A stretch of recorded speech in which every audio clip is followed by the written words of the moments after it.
Y si la peor crisis personal, ese defecto exacto que hemos intentado ocultar desesperadamente esta mañana frente al espejo, fuera en realidad el único motivo por el que nuestra vida tiene sentido. Uf, madre mía, es una pregunta potente para arrancar. A menudo, cuando pensamos en el desarrollo personal, partimos de una premisa que no está escrita, pero que, bueno, todo el mundo acepta, ¿no? Ujú. La idea de que estamos incompletos, que somos defectuosos, y que nuestro gran objetivo aquí en la Tierra es básicamente arreglarnos. Sí, como si fuéramos un proyecto a medio terminar. Exacto. Es como si viéramos nuestra propia vida como un jarrón que se ha caído al suelo y se ha roto en 1000 pedazos. Ya, y nos pasamos la vida recogiendo los trozos. Eso es, nos pasamos los días pegándolos con pegamento, aguantando la respiración para que nadie note las grietas. Pero, y aquí está la clave del análisis de hoy, las grietas importan. Claro que importan, sí. Un jarrón perfecto solo sirve para contener agua de forma, estática, pero un jarrón reconstruido cuenta la historia de cómo soportó el impacto. Y esas grietas son precisamente los puntos por donde puede entrar la luz. Qué bonita metáfora, la verdad. Hoy tenemos sobre la mesa una colección fascinante de reflexiones, de citas y de filosofía extraídas de lo que se conoce como el Día 119, una sección de una obra mucho mayor sobre la búsqueda de significado. Ajá. Y la misión de esta inmersión profunda es demostrar a quienes nos escuchan que la imperfección no es un obstáculo que haya que superar. Es la puerta de entrada indispensable. Vale, vamos a desgranar esto, porque darle la vuelta a algo tan arraigado en nuestra cultura no es nada fácil. Desde luego. Es un giro completamente radical.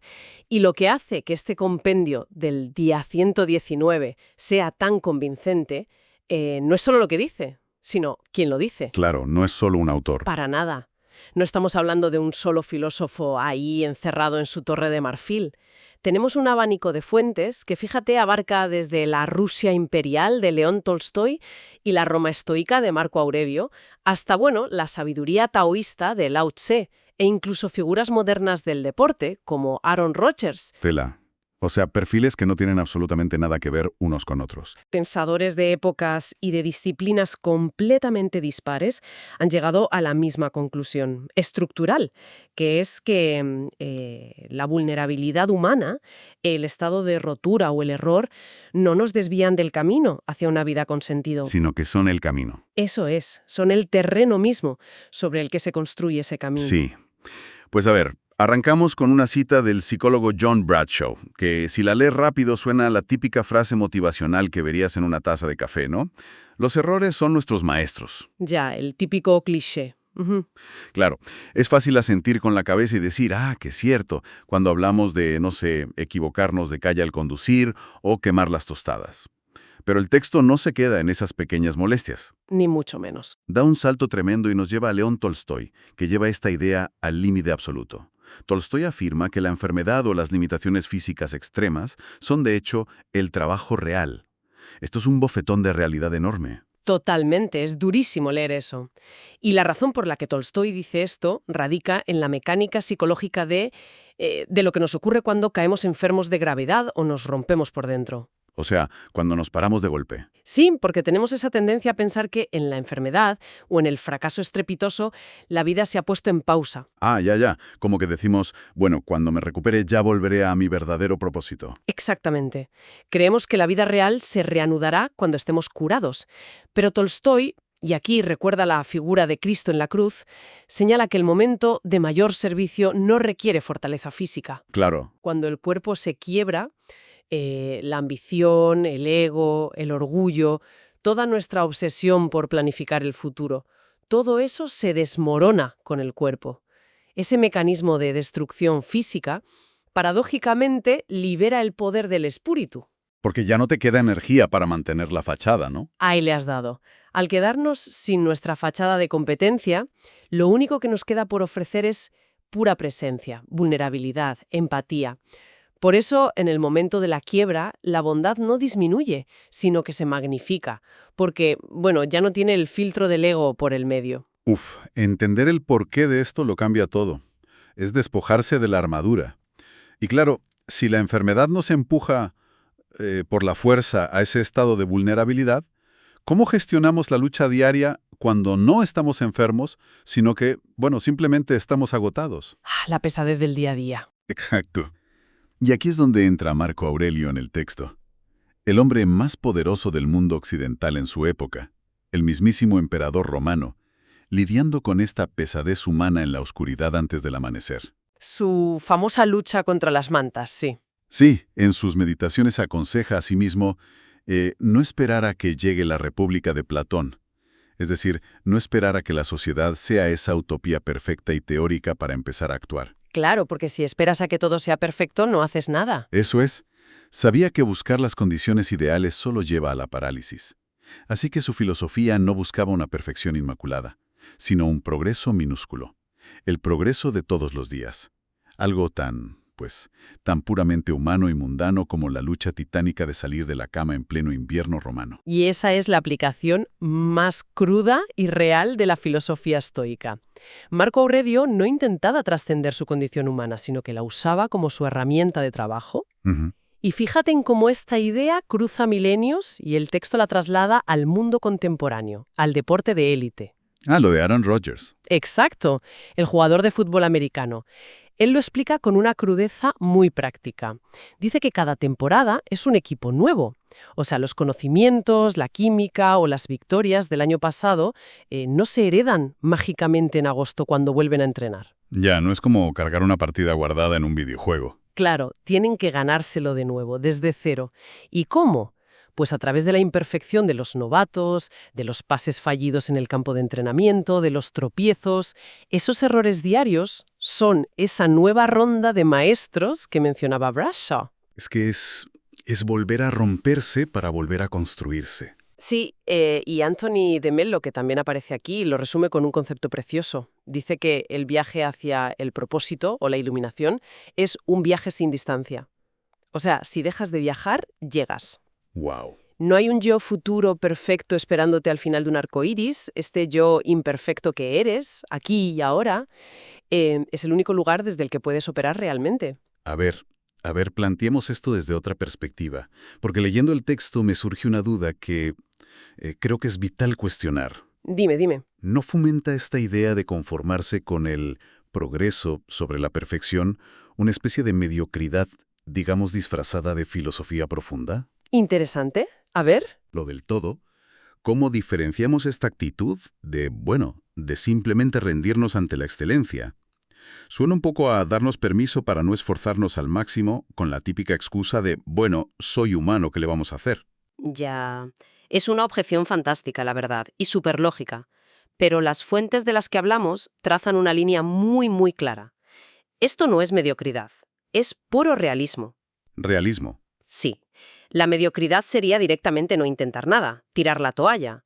Lo que proponen estos pensadores es seguir esforzándose a tope, pero eliminando el castigo autoinfligido por no alcanzar un ideal que, de por sí, es inalcanzable. Vale, entiendo el matiz. Y para entender cómo podemos aceptar nuestra imperfección sin sentir que la vida pierde su grandeza, los textos nos entregan una herramienta cognitiva brutal. Básicamente, nos piden hacer un cambio radical de perspectiva, que es alterar la escala en la que observamos nuestra propia existencia. Y ahí, curiosamente, es donde entra la astronomía, algo que, te lo juro, no me esperaba encontrar en este análisis. Es un giro inesperado, ¿sí? Totalmente. Marco Aurelio daba la instrucción mental de mirar a las estrellas en sus órbitas e imaginar que corríamos junto a ellas. Y decía que este ejercicio servía para lavar el polvo de la vida terrenal. ¡Qué maravilla de imagen! Y lo brillante del compendio es cómo empareja esta meditación antigua con el cosmólogo moderno Neil deGrasse Tyson, porque él describe exactamente la misma experiencia. Sí, la emoción cósmica. Eso. Estar bajo un cielo estrellado, sin contaminación lumínica, y sentir una pequeñez infinitesimal, un vértigo absoluto, pero al mismo tiempo sentir una conexión material profundísima con el todo. Es el mismo concepto que tenía Séneca. Exacto, cuando Séneca decía que el mundo entero es el templo de los dioses. Es agarrar nuestra pequeña neurosis diaria y llevárnosla a una escala cósmica gigantesca para recalibrar nuestra propia importancia. Lo fascinante aquí es que este cambio de escala no pretende ser un mecanismo de escape. ¿A qué te refieres? O sea, no se trata de mirar las galaxias para caer en un existencialismo deprimente y decir, bueno, como el Sol engullirá la Tierra en miles de millones de años, da igual que pague el alquiler o que trate bien a mis vecinos. No. Claro, caer en el nihilismo total. Exacto. Funciona justo al revés. es un agente clarificador. Las estrellas nos enseñan qué partes de nuestra vida merecen realmente nuestra energía y nuestra atención. Y ojo, porque esto se equilibra maravillosamente con la escala opuesta, la escala íntima. Sí, el contraste es genial. El análisis utiliza una cita de Bob Marley que para mí da en el clavo totalmente. Algunas personas sienten la lluvia, otras simplemente se mojan. Madre mía, la precisión de esa cita es de otro nivel. Sentir la lluvia frente a simplemente mojarse. Es la diferencia entre habitar la vida con una presencia genuina o soportarla pasivamente mientras tienes la mente a por uvas, en otra parte. Totalmente. Y a mí esto me recuerda la mecánica de alejar el zoom en una aplicación de mapas del móvil. Imaginemos la sensación, no sé, de estar atrapados en un atasco brutal de tráfico un lunes por la mañana. Uf, qué estrés solo de pensarlo. Ya te digo. Los nervios a flor de piel, pitando al coche de delante, maldiciendo. Ese es el polvo terrenal en su máxima expresión. Sí, el barro del día a día. Pero si mentalmente hacemos el gesto de pellizcar la pantalla y alejamos el zoom, vemos la ciudad entera, luego el país, y de repente ese atasco espantoso es un punto microscópico. El problema básicamente desaparece. Es una analogía buenísima. Y el autor Ryan Holiday aplica esta misma escala cósmica a algo tan cotidiano como la crianza de los hijos. Plantea un reto tremendo, dice. ¿Cuánto tiempo puedes estar sin regañar a los niños por tonterías sin sentido? Claro. Porque si acabas de hacer ese zoom out para ver la inmensidad del universo y las estrellas, el vaso de leche derramado en la cocina es de una insignificancia absoluta. Y ojo con esa insignificancia porque es un arma de doble filo, ¿eh? ¿Por qué lo dices? Porque una vez que entiendes que el atasco o el vaso derramado no importan en absoluto, en la escala cósmica, la siguiente revelación duele un poquito más. Ah, Te preguntas, ¿por qué narices he permitido que algo tan pequeño me arruine el día? Ver el panorama general nos obliga de inmediato a evaluar cómo gestionamos nuestro recurso más crítico, más escaso y totalmente irrecuperable, el tiempo. el tiempo. Y así, de lleno, llegamos a una de las dualidades más implacables que nos presenta este material, la elección constante minuto a minuto entre tiempo vivo o tiempo muerto. No hay término medio. No hay una tercera opción. Y aquí es donde se aplica lo que Holiday llama el filtro memento mori, que es otra herencia directa de Marco Aurelio. ¿Recuerda que morirás? Exacto. El experimento mental es muy simple, pero te deja helado. Si supiéramos con absoluta certeza que nos quedan, digamos, pocos meses de vida, ¿qué actividades, qué discusiones y qué preocupaciones de nuestra agenda de hoy tacharíamos inmediatamente?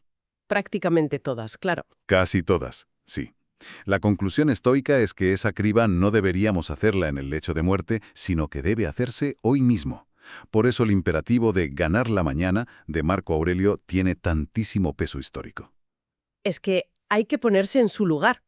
Claro, hay que recordar que él gobernaba el Imperio Romano, un cargo que su predecesor, el emperador Adriano, usó básicamente para vivir en una indolencia casi absoluta, retirado de Roma haciendo lo que le daba la gana.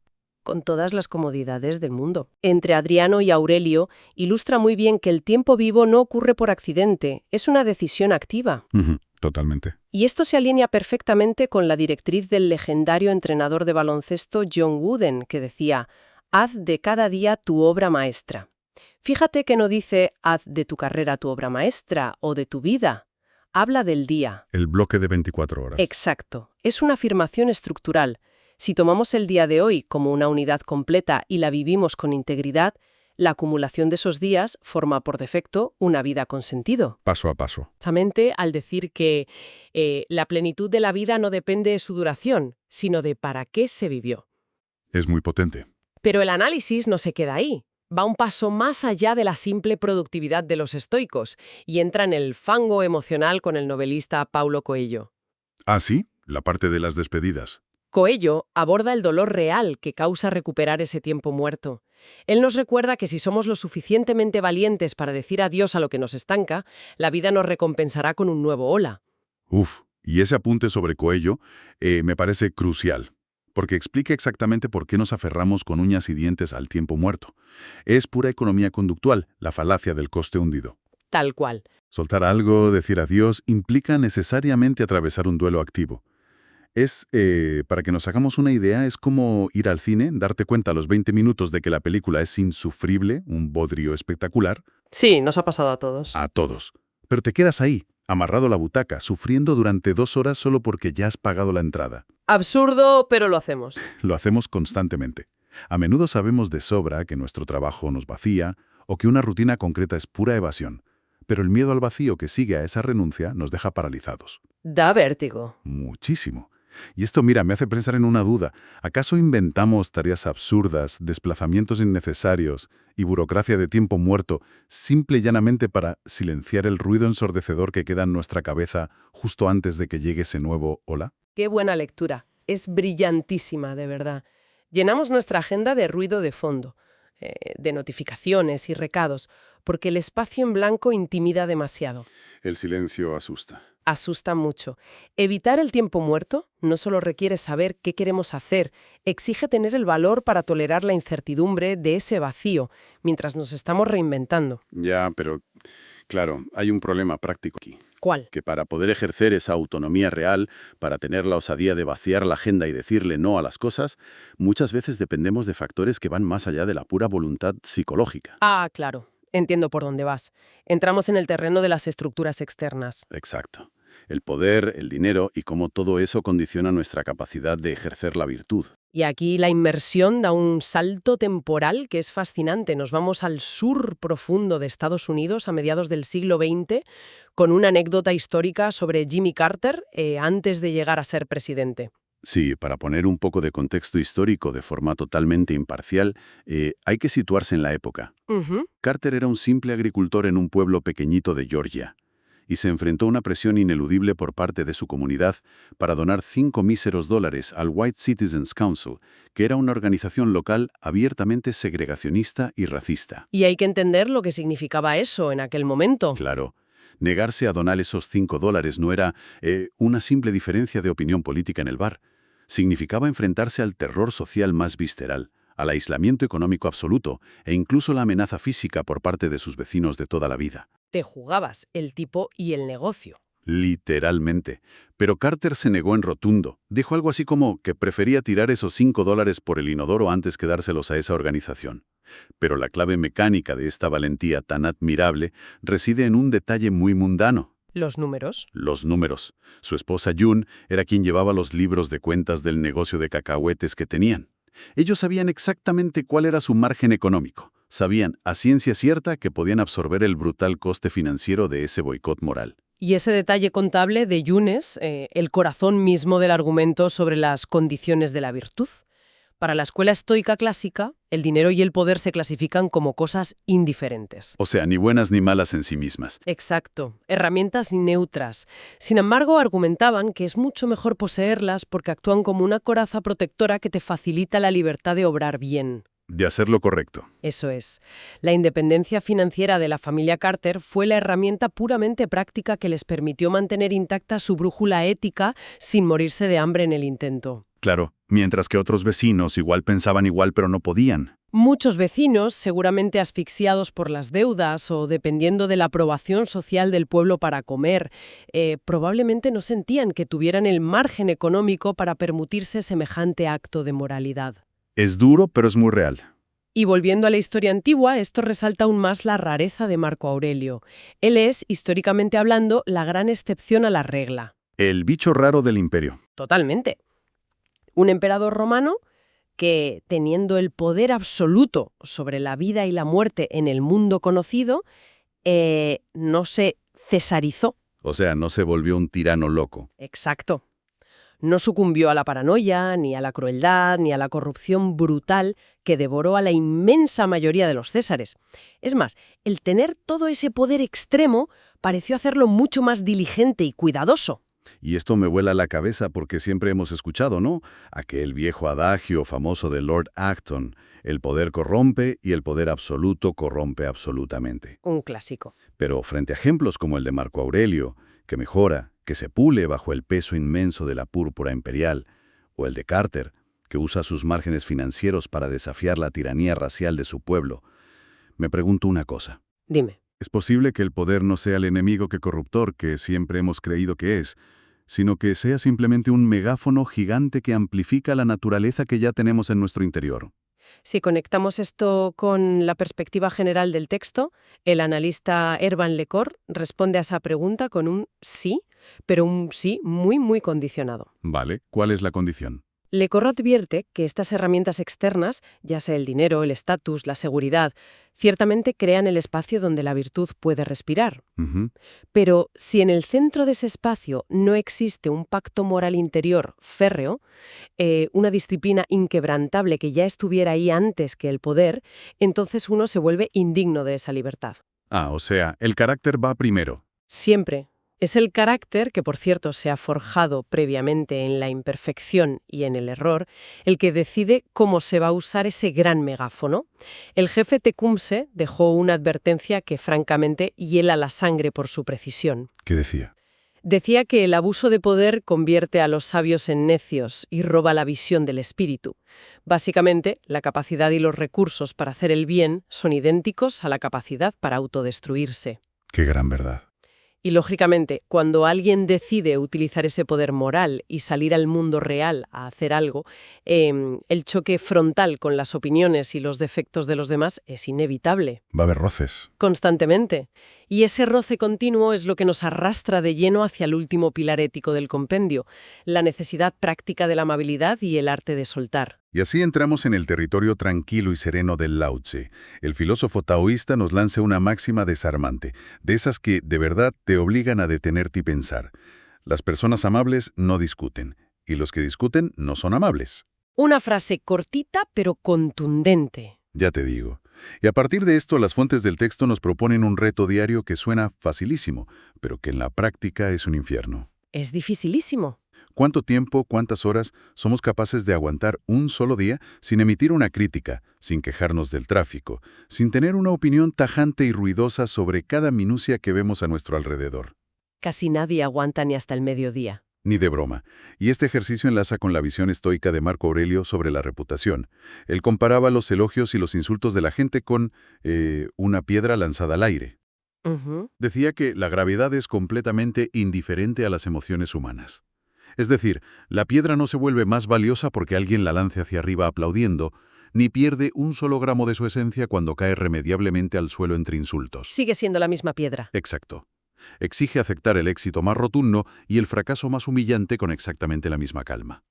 Y aquí, fíjate, León Tolstoy vuelve a aparecer para coronar esta idea. Sí, su experiencia en los hospitales. Al observar a personas con enfermedades terminales, descubrió algo increíble. Frente a la muerte, que es la imperfección definitiva del cuerpo humano, todo el registro histórico de las pequeñas quejas, los rencores absurdos, el ¿quién tiene razón?, Sí, todo eso se evapora. no queda nada de eso. Nada. Lo único que sobrevive a esa crida es la naturaleza espiritual del individuo. Por eso, el texto recupera en esta parte las palabras de Antonio Tijerino, recordando que cada existencia está aquí por una razón indispensable, y usa la frase, ellos tienen suerte de tenerte.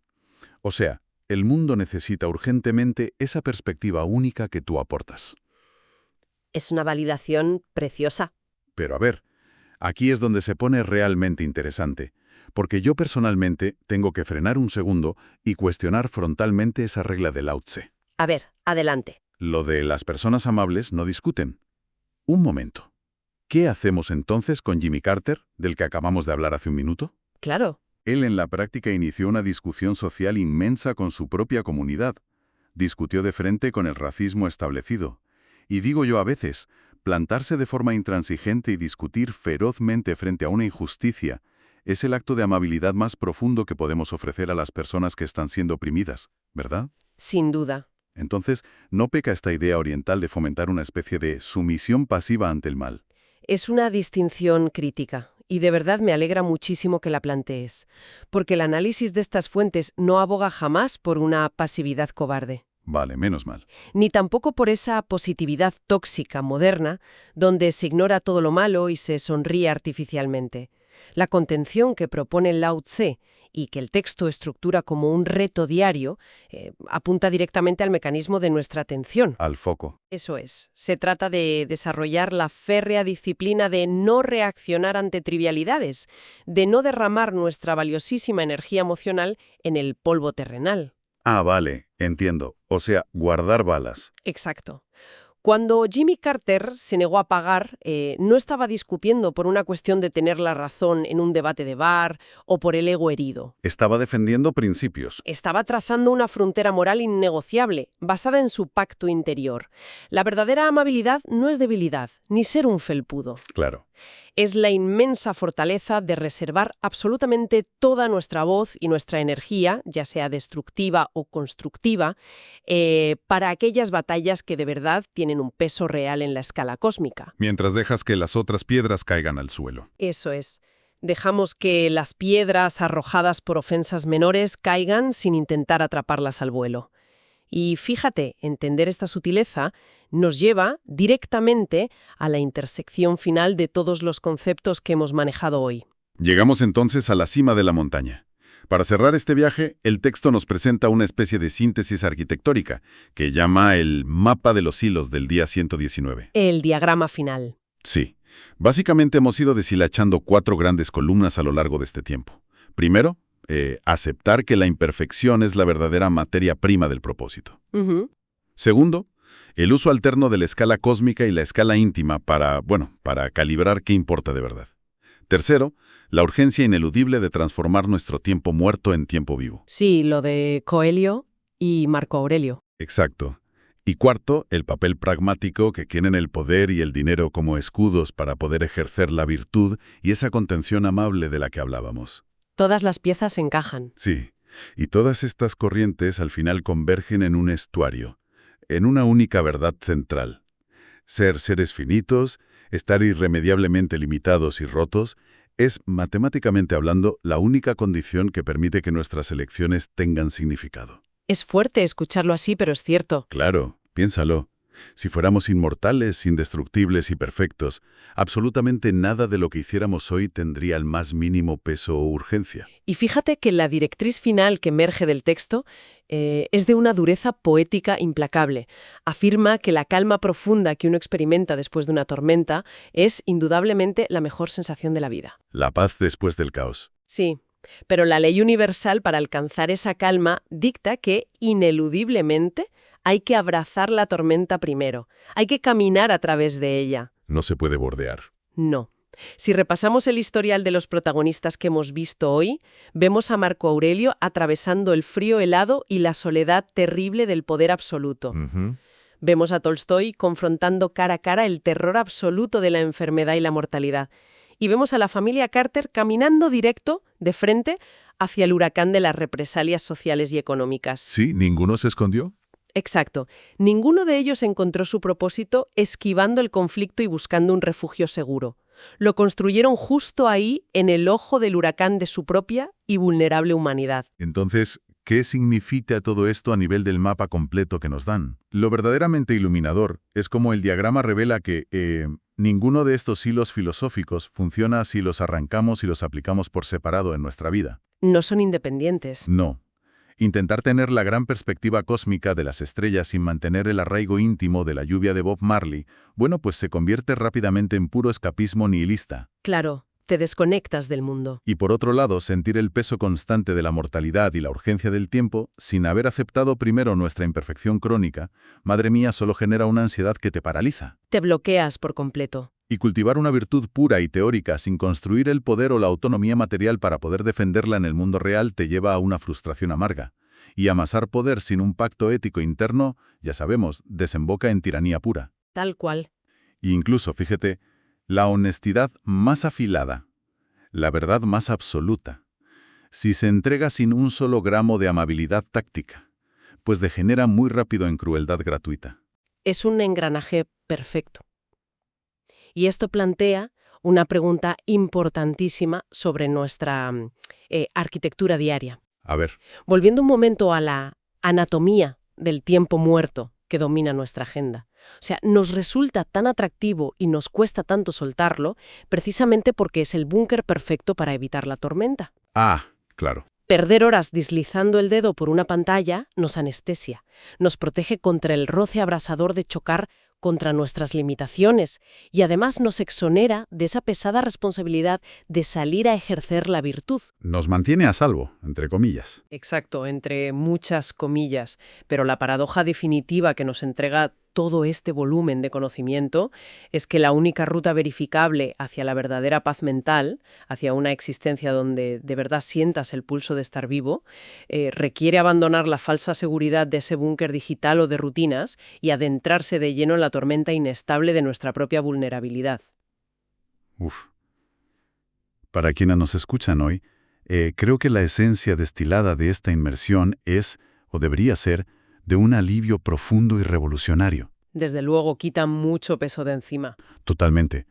Significa que no hace falta esperar a ser una versión más fuerte, más sabia, con más capital financiero, o estar completamente reparados y libres de fallos para arrancar. ¿No hace falta esperar al lunes que viene? No.